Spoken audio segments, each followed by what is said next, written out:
We need to make sure that our wind electricity is properly priced.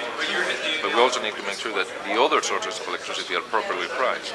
So I do agree with what Mike Sullivan was saying. We need to make sure that we are a competitive source of energy, pricing-wise. So you have the latest technology that We do have the latest technology, and we need to access. We need transmission, because through transmission you access the windiest areas of this country. Once you access the windiest areas of the country, you're accessing the cheapest wind energy. It's as simple as that. I mean, very large, very high NCF, net capacity factor, very high wind resource allows me to get my returns, allows the turbine suppliers to get their returns, and allows consumers to get very cheap electricity.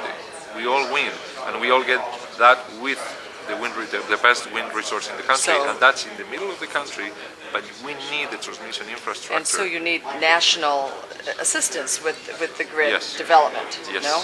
we need more clarity. I think the number that Senator Dorgan shared, saying that the last 10 years we have seen 11,000 miles of gas pipelines built and around 600 or 800, I don't know what was the number said.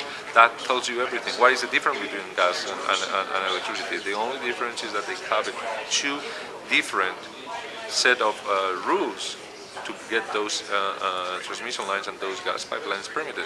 They haven't chosen to do.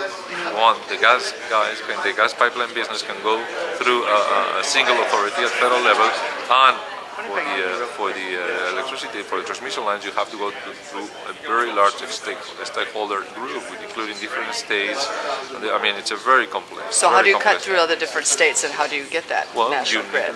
We do have the policy. We do have the example of the gas pipeline. Why cannot we don't do something similar to that? Why not?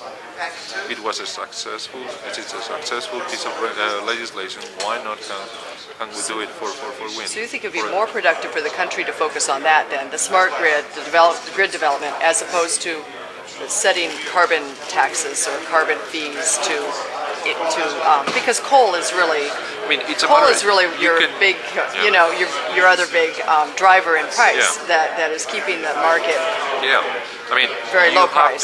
You have to choose, or maybe you can get both, but you have to make sure that you are properly priced and you have the means to do that. And I think transmission is critical to access, once again, the cheapest wind resource. You want to make sure also that the other guys are properly priced. Are they properly priced? So you would support a carbon fee? Yes, we would support the carbon fee. Because if not, we are not competing. We are not comparing apples to apples. Right. We are seeing our electricity fully priced, but the realized price of the other sources of energy do not reflect the actual cost of that source of generation.